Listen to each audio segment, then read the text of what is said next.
Alléluia.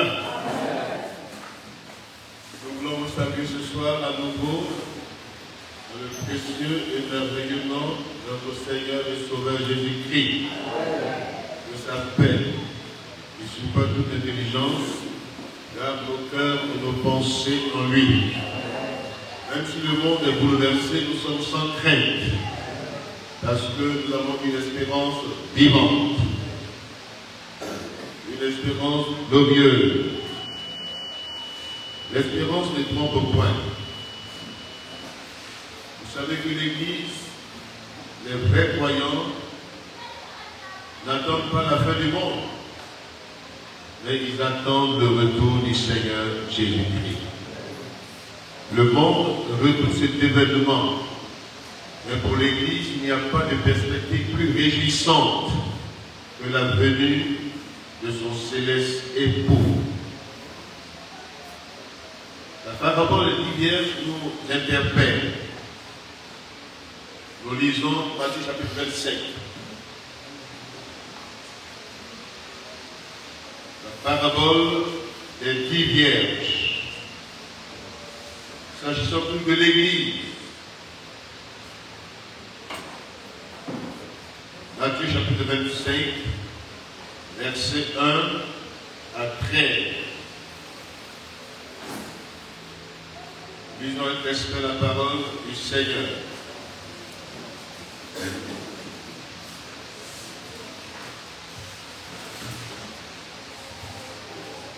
Nous prenons du temps sur les avertissements qui concernent le peuple de Dieu, pour nous interpeller à une prise de conscience, à un véritable réveil spirituel. Alors le royaume des cieux sera semblable à 10 vierges qui, ayant pris le lampe, allaient à la rencontre de l'époux. 5 d'entre elles étaient folles et 5 sages. Les folles, en prenant leur lampe, ne prirent point d'huile avec elles. Et les sages prirent avec leur lampe de l'huile dans des vases. Comme l'époux tardait, tous s'assoupirent et s'endormirent. Au milieu de la nuit, on cria, « Voici l'époux, allez à sa rencontre. » Alors toutes ces vierges se réveillaient et préparaient leurs lampes. Les folles dirent aux sages, « Donne-nous de votre huile, car nos lampes s'éteignent. » Les sages répondirent, « Non, il n'y en aurait pas assez pour nous et pour vous. Allez plutôt chez ceux qui en vendent et achetez-en pour vous. » Pendant qu'elles allaient en acheter, l'époux arriva. Celles qui étaient prêtes entrèrent avec lui dans la salle des noces, et la porte fut fermée. Plus tard, les autres vierges vinrent.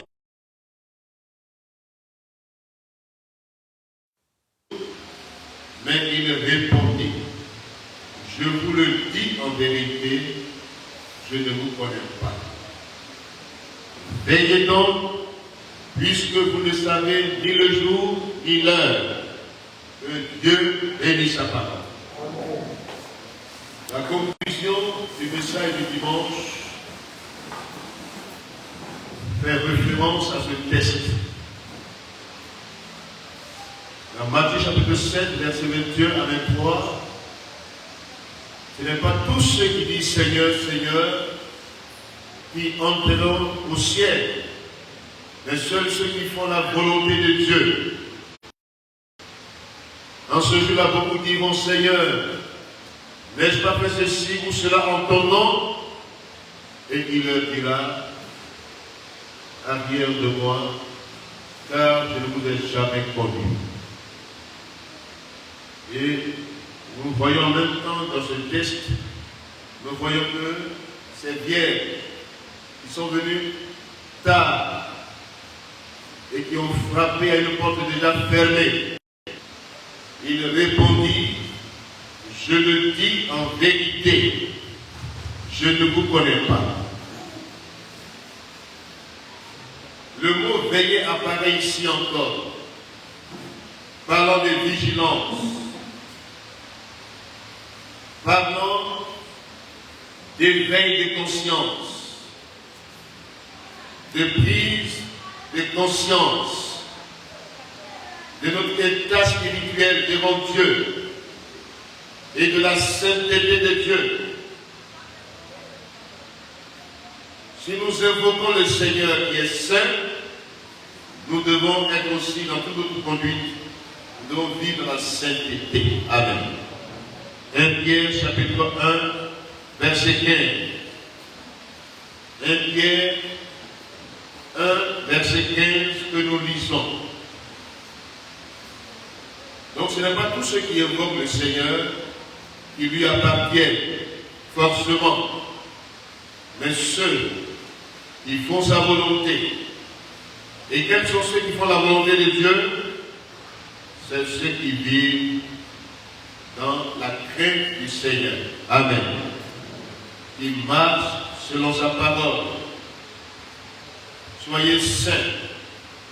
C'est pourquoi, Seigneur, les reins de votre entendement, soyez sobres et ayez une entière espérance dans la grâce qui vous sera apportée lorsque Jésus-Christ apparaîtra comme des enfants obéissants. Ne vous conformez pas aux convoitises que vous aviez autrefois quand vous étiez encore dans l'ignorance. Mais puisque celui qui vous a appelé est saint, vous aussi soyez saints dans toute votre conduite. Amen. Alléluia. Donc il y a un autrefois et un maintenant. Les convoitises que nous avions autrefois sont révolues. Nous étions encore dans l'ignorance. Mais maintenant que nous invoquons le Seigneur, le Dieu de sainteté, puisque il nous a appelés à lui, revêtons sa nature, soyons aussi saints dans toute notre conduite. Voyez-vous, dans cette parabole, toute parabole dans la Bible n'est pas une fable ou un conte, mais la parabole interpelle par les images, par ce qui est dit de manière imagée et qui fait référence au vécu que nous avions au quotidien, les réalités que nous vivons au quotidien, et il fait cette comparaison. Nous connaissons tous le mariage, alléluia.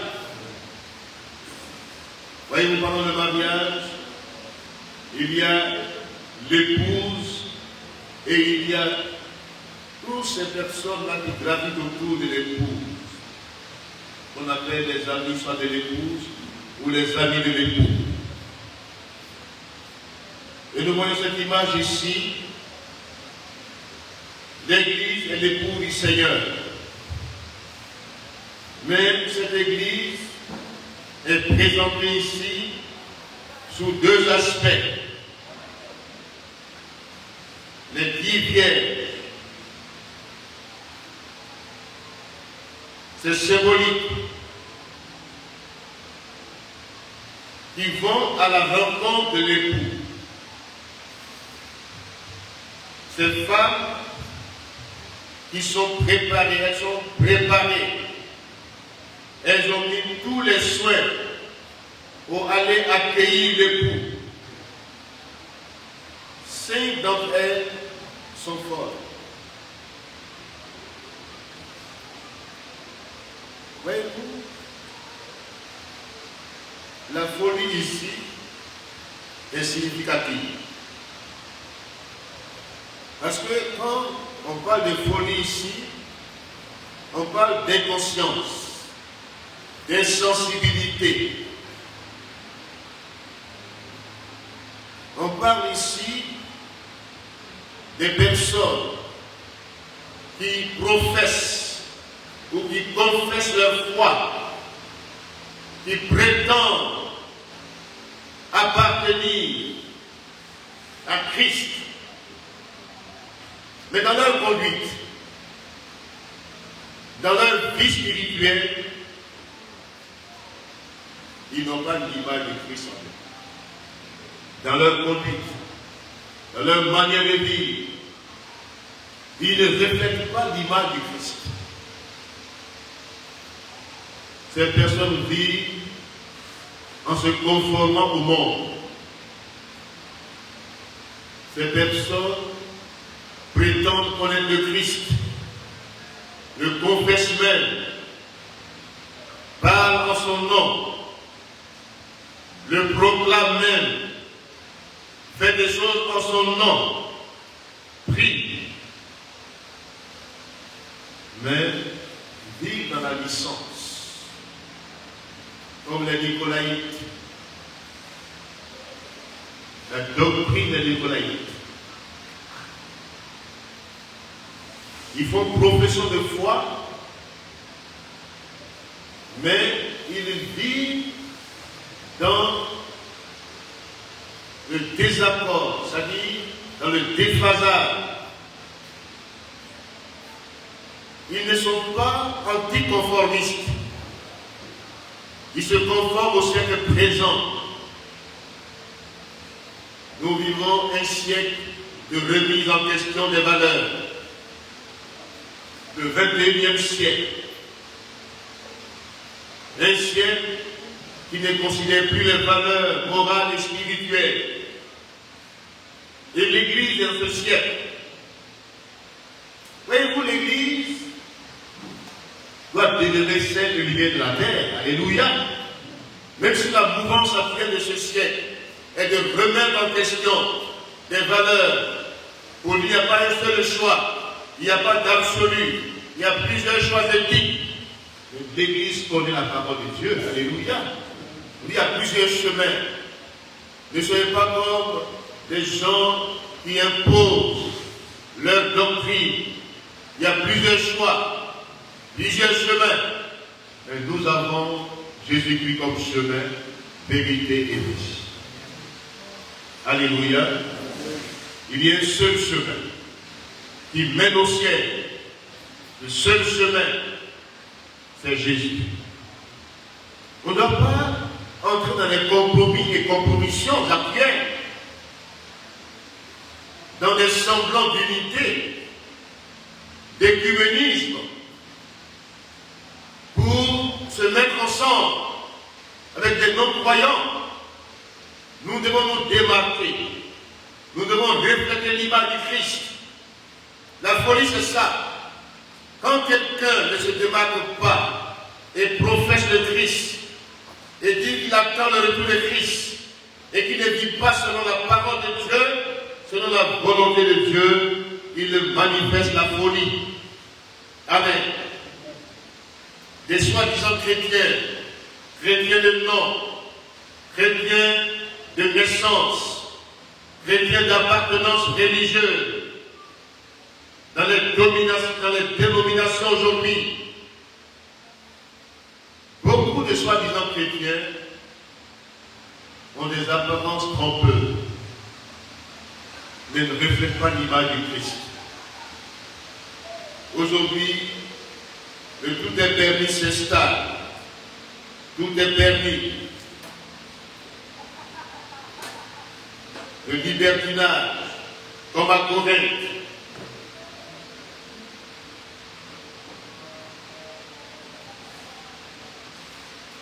Donc voici la folie dont il est question ici. Ces personnes, quand une personne est folle, elle est en dehors d'elle-même, elle ne prend pas conscience, elle est hors raison. Combien de chrétiens aujourd'hui, malgré les prédications, malgré les enseignements, malgré les exhortations, demeurent dans leur état, refusent de changer, de se convertir réellement. On cherche le monde aujourd'hui. Quand on monte l'église, il faut que forcément ce soit rempli. L'église de multitude. On veut le nom. On veut la multitude. Mais souvent, ce sont des païens. Ils vivent comme le monde vit. Il n'y a pas de différence entre eux. La seule différence, c'est qu'eux, au moins, ils viennent à l'église dans un temps. Et que les autres n'y viennent pas. C'est la seule différence. Mais les mêmes péchés, les mêmes pratiques que la Bible condamne, les mêmes situations pour lesquelles nous prêchons l'évangile, pour que les gens se convertissent, ces mêmes situations sont dans nos assemblées. C'est de la folie. Hier, quand on parle du divorce, on ne peut pas imaginer qu'un chrétien peut divorcer. Qu'un pasteur peut divorcer. Mais aujourd'hui, c'est permis. Ça ne choque personne. Le siècle actuel, c'est le tout est permis. Ça ne choque personne. Au contraire, on s'adapte. On se mélange. On avance. Mais le Seigneur est à la porte. Amen. Il est la porte. Notre société actuelle est un siècle, une génération pécheresse. Et tout cela, on attend le retour de Christ. Les infidélités dans les foyers, les divorces,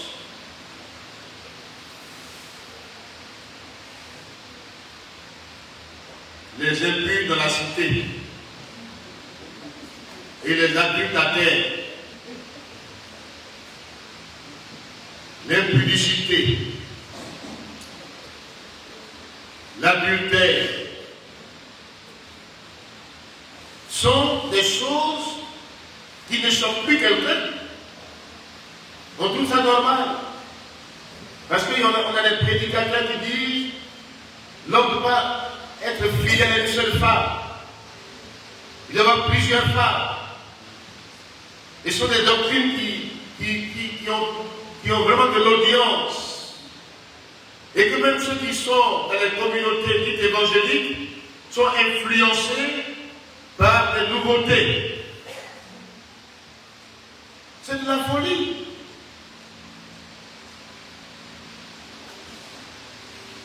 Et ici, la lampe, le psalmiste dit, ta parole est une lampe à mes pieds. Alléluia. Une lumière sur mon sentier. Je sais ta parole dans mon cœur, afin de ne pas pécher contre toi. Comme ils disent leur Bible aujourd'hui. Toute la journée sur les réseaux sociaux. Toute la journée.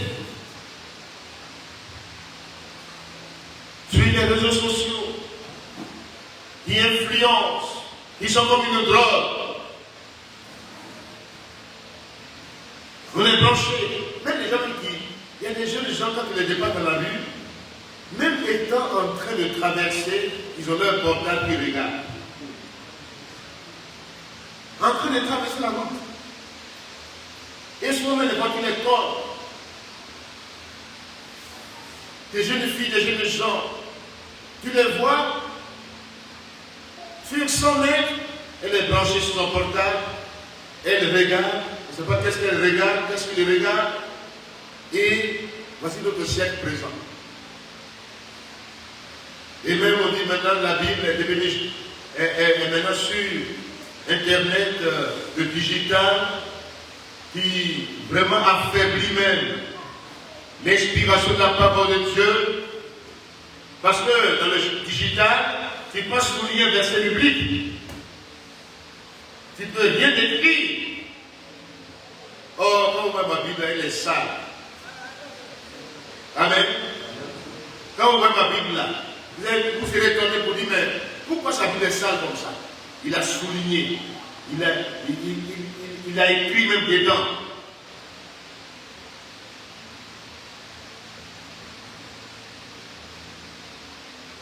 Aimez la parole de Dieu. Amen. On n'aime pas les études bibliques. On n'aime pas cela. Et on est chrétien. On n'a pas un culte personnel, un culte familial, où on prie avec ses enfants le matin ou le soir, pour les éduquer sur la parole de Dieu. Dans notre maison, c'est la télévision qui est branchée 24 heures sur 24 heures. Le monde dans notre maison. La vision du monde est dans notre maison. C'est la folie. On met de côté la lampe. La parole de Dieu, elle est négligée. C'est seulement le dimanche, quand le prédicateur prend la Bible pour lire avec vous, c'est là que certaines personnes ont l'occasion d'être en contact avec la parole de Dieu. Même quand ils ont une Bible, ils ont jeté ça dans la poussière. Et c'est le dimanche qu'ils dépoussièrent leur Bible pour venir à l'église. Ils n'ont plus le temps pour le lire. Le nom de la Bible, c'est le livre. Même ceux qui sont à côté, si vous avez des doutes dans ce que vous lisez, consultez ceux qui sont dans la Bible. Alléluia, ceux qui ont le livre. Nous avons le livre. Alléluia. L'Église a le livre. La parole de Dieu, elle doit être écrite dans nos cœurs. Pas maintenant sur les tables de pierre, mais sur les tables de chair. Alléluia. Méditez-la jour et nuit. Réfléchissez sur ce que vous lisez. C'est ça la méditation, c'est une réflexion tranquille. Après la lecture, vient la méditation, où je réfléchis sur ce que j'ai lu, pour que le Saint-Esprit qui a inspiré la parole de Dieu puisse diminuer l'illumination. Alléluia. Me donne l'illumination. En méditant, après lecture, le Saint-Esprit vient pour m'éclairer. Alléluia. Pour m'expliquer ce que je vais de dire. Pour que je puisse comprendre. Il m'envoie dans notre référence, dans la Bible, pour que je puisse comprendre ce que Dieu, par le Saint-Esprit, a inspiré à des hommes qui ont écrit de sa part. Amen. Donc, la folie, quand tu négliges la parole de Dieu, quand tu n'as pas le temps pour Dieu, bien que tu confesses et tu professes que tu es chrétien, mais quand tu n'as pas contact avec ton Père, est-ce que tu démontres que tu es son enfant légitime? Tu ne pries pas, tu ne lis pas ta Bible, tu pries de manière occasionnelle, tu ne cherches pas Dieu, tu n'as pas de temps de retraite spirituelle où tu te mets à l'écart, tu manges, tu bois, tu es fou. Comme au temps de Noé, les hommes mangeaient et buvaient. Vous savez, la nourriture, quand tu es trop attaché à la nourriture, c'est un piège. C'est un piège. Et c'est même une arme que Satan utilise. C'est l'une des armes de Satan. Manger, boire, dormir, s'assoupit, vit dans le péché, le réflexe, après que ton ventre soit rempli, c'est le réflexe d'aller pécher. C'est comme vous les voyez dans les maquis, dans les coins, pour les bergers, à kéké, viande. Quand ils finissent de manger ça, ils vont où? Avec les jeunes filles. Voici notre monde actuel. À Yopoué ici, tous les coins là, ce sont des lieux de buvette, de mangeoires.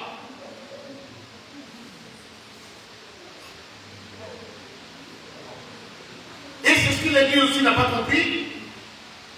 Les chrétiens mangent, ils boivent. Il y a des ivrognes même parmi nous.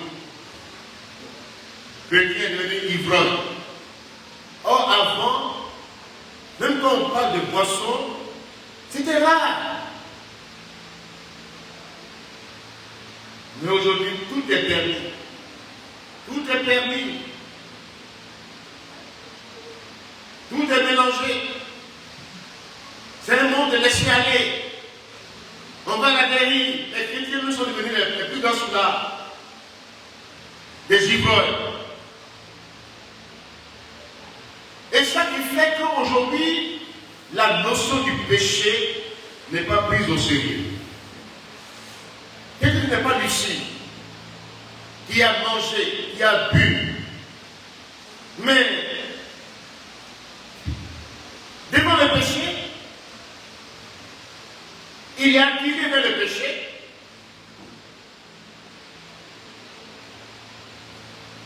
Voici la folie de notre temps. Même les serviteurs de Dieu boivent, ils sont ivres. Il y en a même quand ils sont remplis de vin doux. Quand ils parlent maintenant, on dit voilà, il y a l'onction sur ta vie. Oh, ce n'est pas une vraie onction. Il y a une femme un jour, on était encore dans une église, nous sommes venus, quand les gens dansent, elles dansent. Mais pour elle, quand elle danse, elle va à terre. Les autres sont redressés. Mais pour elle, quand elle danse, elle veut toucher le sol. Ah! Vraiment, je suis étonné. Là, dans les églises traditionnelles, on ne danse pas trop. Mais ce jour-là, la femme, elle a trop dansé. Elle se couche, elle fait ceci, cela. Et puis, il y a un chrétien qui a voulu voir clair dans son affaire. Il s'est approché. Il a dit, c'est ça. Odeur de vin, de poisson. C'est ça qu'il a fait comme ça. Ce n'est pas le Saint-Esprit. Ne vous énivez pas de vin, c'est de la débauche. Soyez au contraire remplis du Saint-Esprit. Amen. Les temps modernes, quand vous voyagez, on dit bon, il y a un vin à table. Vous regardez, ça ne choque personne. Oui, c'est tout à fait normal de prendre un petit verre, mais un petit verre de 4 verres, de 5 verres. J'ai assisté à une orgie dans une église pendant la fête de Noël. Tout le monde était ivre avant de se séparer. Fête de Noël, boisson à la bouche. Ils mangent, ils boivent, ce qu'on appelle orgie là. Quand les gens mangent, ils boivent, ils vont, ils vomissent, ils reprennent même encore, ils mangent encore. Ils mettent pas dans sa bouche et puis ils vomissent. Il va dans le pain, il revient encore, il mange. Bon, la nourriture comme ça là, qu'est-ce qui fait ça? C'est la boisson. C'est la folie. Quand vous voyez les réceptions, les chrétiens vont maintenant, quand on dit mariage, quand on dit ceci, cela, vraiment les ivrognes se retrouvent, ils sont contents. C'est l'étape. Ils sont contents. Parce que les yeux vont s'éclaircir un peu. Ils sont contents. On ne reconnaît plus qui est chrétien, qui est païen. Tout est mélangé. Et ça, la Bible appelle la folie. Ils ont un verset biblique. Pourtant, la plupart des versets bibliques condamnent l'effet ou bien l'utilisation de la boisson. Amen.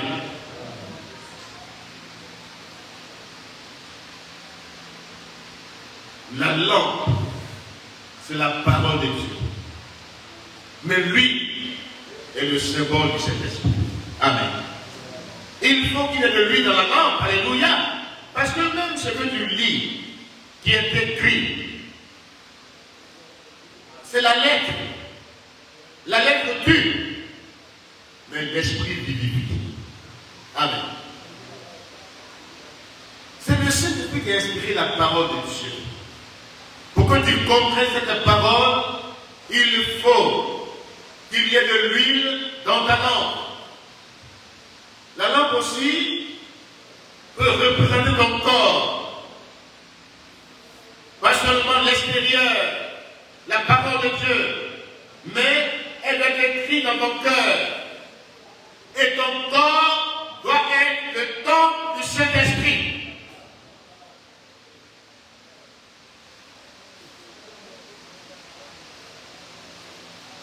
Et c'est cette femme-là qui va à la rencontre de l'époux. Il y a des âmes. Elle considère la lampe, la parole de Dieu, leur corps, le cœur.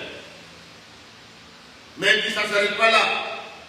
Il faut être rempli de l'Esprit de Dieu. Alléluia. Il faut que le corps soit le temple du Saint-Esprit. Et quand ton corps est le temple du Saint-Esprit, tu ne prendras pas ce corps-là pour des péchés flagrants.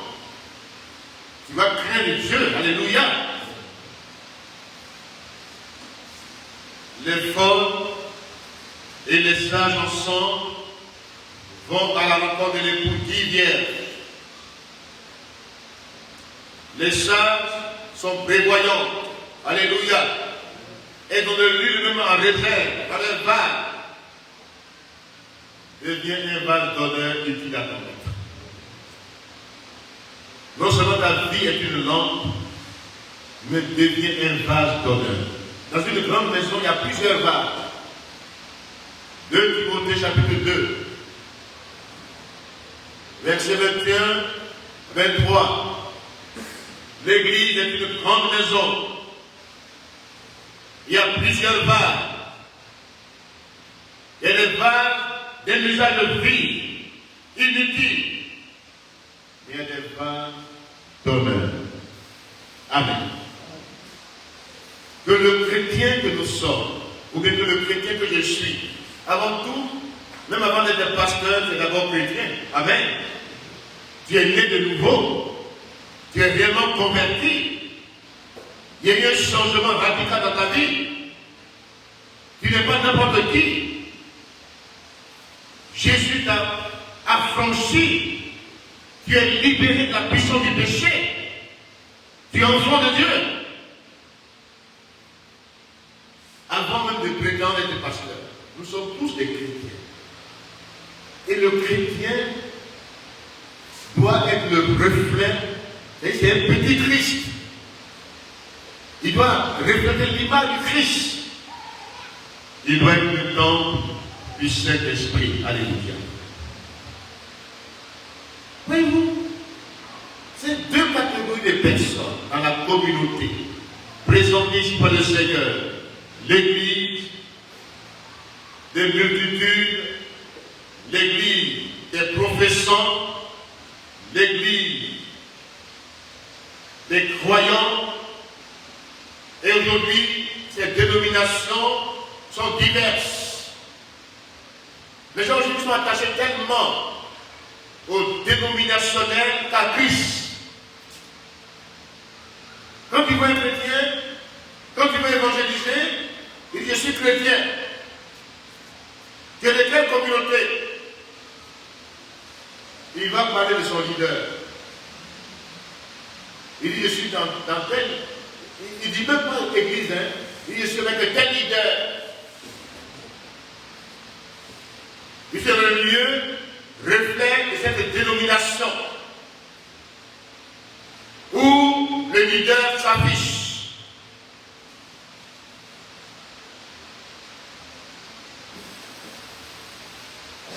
Les gens ne cherchent plus à aller au ciel parce qu'on les détruit. projet seulement sur les choses terrestres. Même la guérison divine. C'est un bien-être du corps, mais c'est terrestre. Ce qu'on a tout va partir. Les richesses vont partir.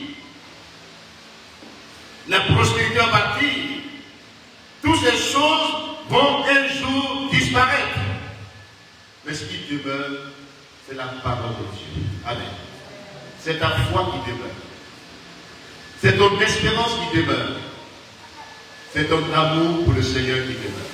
Amen. Ce qui demeure, c'est l'espérance, c'est l'amour, c'est la foi. Ce n'est pas tout ce qu'on fait comme tapage autour.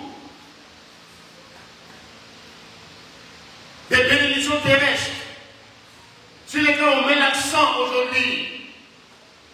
Et on a plusieurs convertis dans les communautés. Des chrétiens de nom, d'apparence, religieuse, mais pas des enfants de Dieu. Et ce méchant du retour de Christ,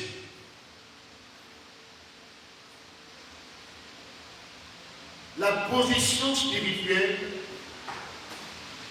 que tu as vis-à-vis du ressuscité te donnera dans ton cœur si ce message-là te plaît ou pas. Quand tu prêches le Seigneur, tu ne vois pas Jésus-Christ qui est revenu. Où est la promesse de sa venue? Depuis que le monde existe, tout demeure comme dès le commencement. On se moque de Dieu. Les chrétiens se moquent de Dieu. C'est la folie. Ils ont dit, mais où est la promesse de son retour? Depuis qu'on nous prête le retour de Christ, on ne voit pas. Or, nous, on fait des choses concrètes. Des choses automatiques. Mais pas des choses où vous nous mettez dans une espérance qui n'a pas vraiment de fondements terrestres, mais qui nous met, qui porte nos yeux sur les choses célestes. Or, nous, on est là, on dit en même temps. En même temps, ça qui est bon. C'est notre monde et en même temps. On ne parle pas du futur. On parle du présent. Que Dieu nous aide. Donc voici les deux catégories de personnes qui prétendent ou qui confessent le Christ et qui attendent son retour. Il y en a même qui prient en son nom. Qui prie pour qu'il y ait des miracles, des guérisons. Dieu, lui, ce n'est pas son problème. Lui, il honore son nom. Amen. Mais l'instrument doit faire très attention. L'instrument doit faire très attention. Je suis sûr que Judas était parmi les 70 ou bien les qui ont été envoyés pour chasser les démons. Judas était parmi. Mais est-ce que Judas a été sauvé? Ou bien il est sauvé? Ça, il y en a qui spéculent là-dessus. On dit, bon, on attend d'abord. Bon, que Dieu nous aide. Donc, voici les deux catégories de personnes qui attendent.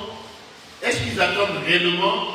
Cette première catégorie composée des gens insensibles, des gens indifférents, des gens qui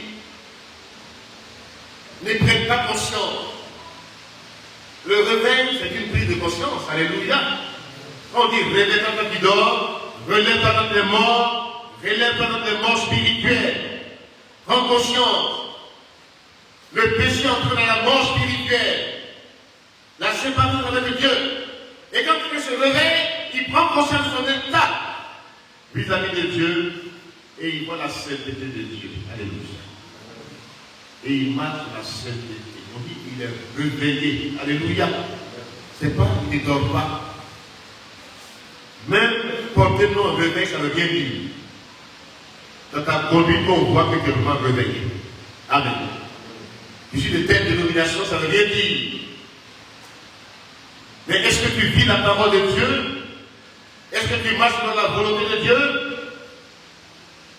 Les gens des noms aujourd'hui dénominationnels, où les gens se cachent pour vivre dans le désordre.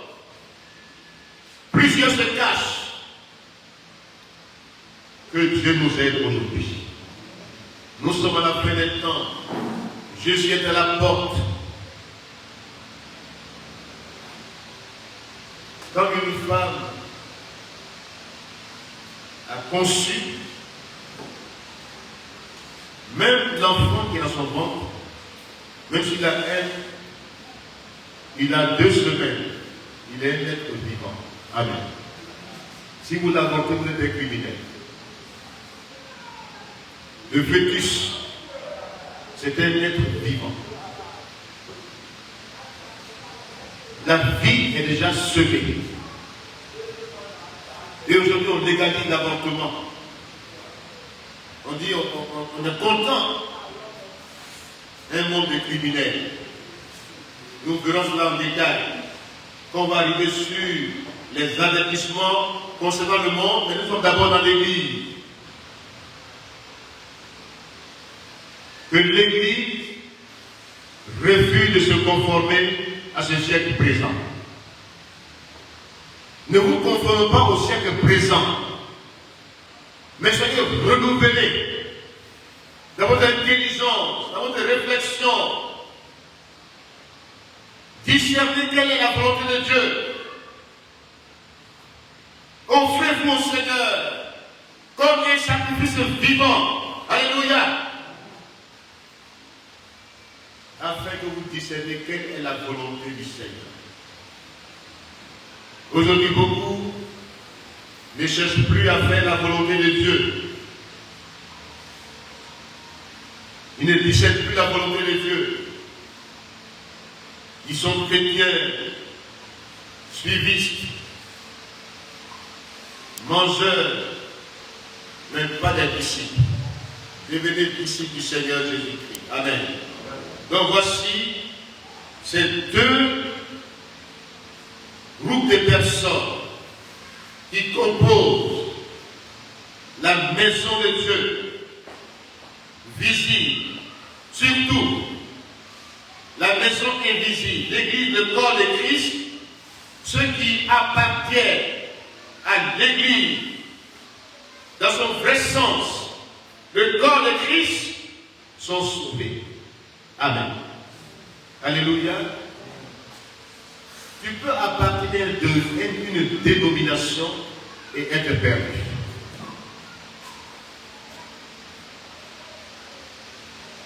Tu peux être dans une communauté, dans une dénomination, et ne pas être de l'église de Christ.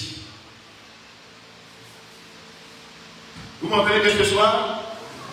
Vous pouvez appartenir à une dénomination fidèle évangélique, charismatique,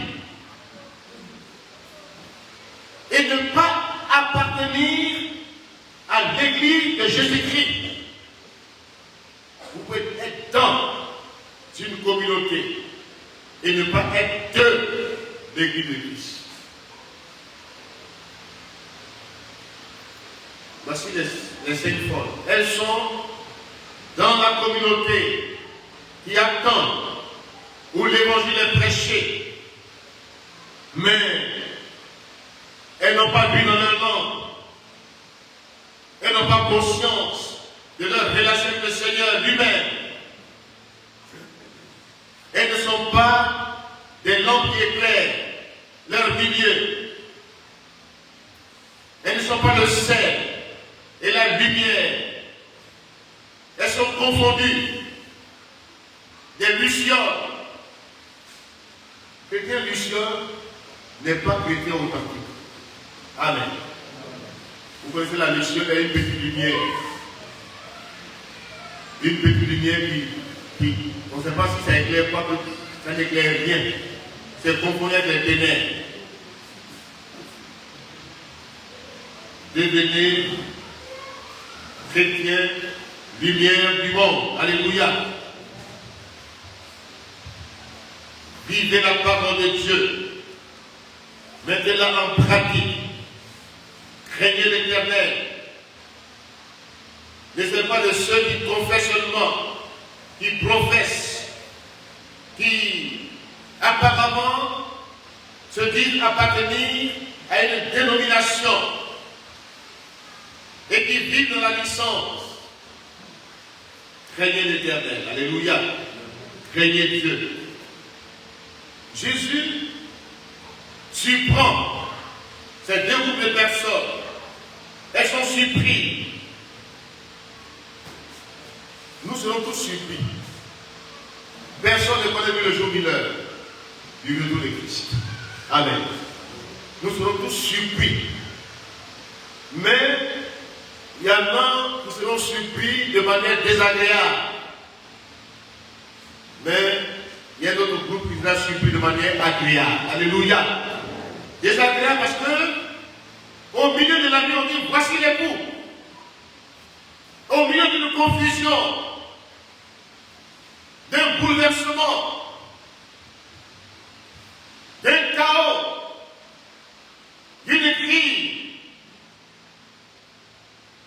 au milieu d'une tempête, une voix s'écrie, voici l'époux. Allez à sa rencontre. Et c'est là maintenant qu'elles vont s'apprêter. Les folles prennent leur lampe, elles veulent allumer, ça s'éteint. Que ta lampe ne s'éteigne pas. Amen. Que ta vie soit toujours dans l'éclairage de ton milieu. Alléluia. Que tu ne t'éteignes pas. Elles allument, ça s'éteint. Et qu'est-ce qu'elles font? Elles vont vers leurs collègues qui n'ont pas la même identité qu'elles. Parce qu'elles sont sages. Alléluia. Voyez-vous, il y en a qui pensent qu'on achète le Saint-Esprit. Elles disent bon, prêtez de votre huile. On ne prête pas l'onction à quelqu'un. Dites Amen. Ton onction est différente de mon onction. Il y a une portion d'onction qui descend sur ma vie. Chacun a son onction. On ne dit pas, prête-moi ton onction pour que j'aille comme les filles de Séva au nom de Jésus que Paul prêche de mon sort. Il faut faire ta propre expérience de rencontre avec le Seigneur Jésus-Christ. On n'emploie pas les paroles de quelqu'un. On n'imite personne. Il faut que ça soit naturel en toi. Ta relation avec le Seigneur doit être une relation vivante. Alléluia. Elles n'ont pas de relation et elles vont emprunter. Combien d'emprunteurs aujourd'hui? D'onction.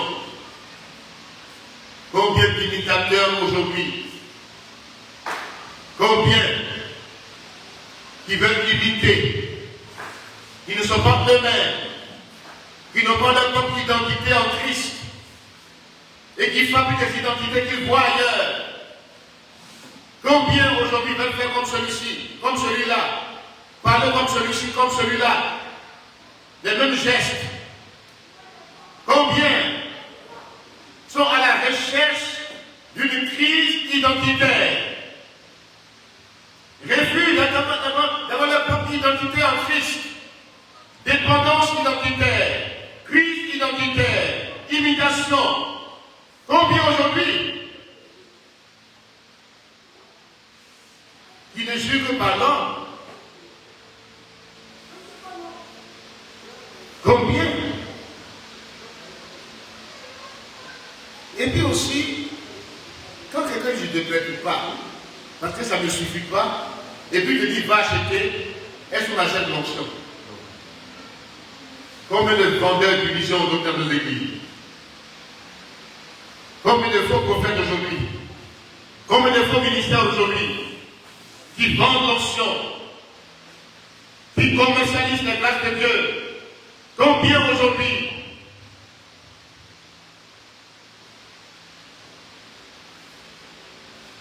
qui ont reçu cette grâce et qui la vendent. Les vendeurs d'illusions, les vendeurs des grâces de Dieu vous amènent à la perdition. Amen. Est-ce qu'on est acheté de l'huile chez les vendeurs, chez les commerçants, chez les faux prophètes, chez les faux ministères? Elles pensent avoir la solution. Elles sont restées là-bas. La porte s'est fermée. Amen. La porte s'est fermée. Et depuis tard, dit Seigneur, il n'y a pas la porte. Oui, ouvre-nous. C'est nous les vierges qui sont restés dehors. Ouvre la porte. Voyez-vous comment c'est malheureux? C'est ce que Jérémie dit. Quand il dit maudit soit l'homme, ça dit l'homme qui se confie en l'homme est malheureux, il est sous malédiction. Combien de personnes lui dépendent des ministères, comme si ce sont des intermédiaires entre Dieu et eux. Combien aujourd'hui ne juge pas l'homme. C'est l'homme qui les protège. C'est l'homme qui, avant de voyager, il y a une dame qui est venue de France un jour, elle a pris un prophète dans sa voiture pour l'accompagner. Le prophète est son protecteur. Elle a payé. Elle a acheté. Sinon, il a vendu son option. Parce que sa présence la protège. Ce n'est pas la présence de Jean ni de Jésus-Christ qui la protège, mais la présence du prophète la protège. Elle loue une voiture. Elle va au village avec le prophète pour abattre un arbre. Parce que le prophète a dit dans cette langue-là, quand les sorciers font les rencontres, ils sont allés abattre l'arbre. Quelqu'un tourné dans le village. Voiture qu'ils ont louée, voiture est tombée en partie dans la voiture, donc son moteur est cassé sur la route. Le moteur de la voiture est cassé. Ils sont restés en route. Elle est son prophète. On ne sait pas où ils sont rentrés. Ne suivez pas les vendeurs d'illusions. Dites Amen. Ne les prenez pas comme vos protections. Ne dépendez pas d'eux. Maudit soit l'homme qui se confie en l'homme, mais heureux est l'homme qui se confie en l'Éternel. Alléluia. Il y voit. Il a la vision de l'avenir glorieux. Il est conscient du retour de Christ. Il ne se laisse pas berner par les mensonges, les paroles mensongères. Il y en a même qui sont devenus même des féticheurs. Il y a un là, qui trompe les gens, il est venu à un cercle. Et puis dans le cercle là, il dit envoyer poulet. Et puis quand les gens voient poulet, il fait tourner poulet autour de leur cou. Il a même poulet là où, pour ça qu'on ne sait pas. Et puis après, il fait offrande. Voici l'évangile que les gens prêchent. Auquel les gens croient. Quelqu'un fait sec, il dit entre dans sec, il entre dans sec. Il dit mets 100, là tu mets 100. Il dit achète le poulet, tu achètes le poulet. Bon, finalement, c'est quel évangile?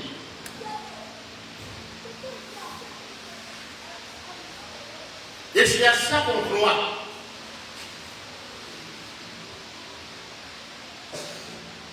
Mais c'est là qu'il y a l'évangile. Mais vaut mieux que j'aille chez les charlatans de mon village, les féticheurs, pour leur demander la protection.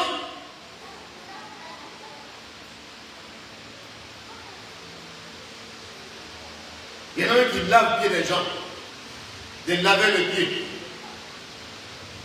Il y a encore une femme est venue pour dire voilà, ils sont venus, ils ont mis l'eau dans la bassine, ils ont eu les échos. Quand elle est malade, ils ont mis l'eau dans la bassine, ils lui mettent les pieds dedans. Quand elle a mis ses pieds, quand elle s'est levée, on ne sait pas qu'est-ce qu'ils ont mis dans l'eau, l'eau est devenue rouge.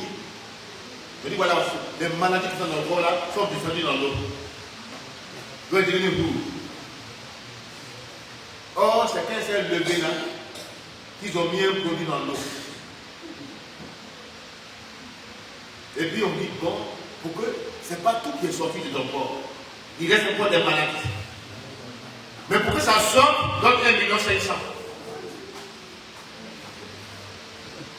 Il a dit, j'ai compris. Allez-y. Merci. L'évangile actuel. Des sorciers charismatiques sont entrés parmi nous. Des mystiques qui ont des pratiques occultes, qui n'ont pas un autre foi hier maintenant.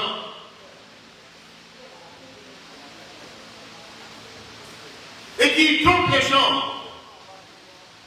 Et c'est eux qu'on écoute. Les 5 folles les ont écoutés. Elles ont pris leur huile, mais elles ne sont pas entrées. Amen. Ils ne sont pas entrés dans la salle de noces. La porte est fermée. Que la porte ne se referme pas sur toi. Dis Amen. Que la porte du ciel soit ouverte sur ta vie. Alléluia. Que la porte du ciel s'ouvre sur ta vie. Alléluia.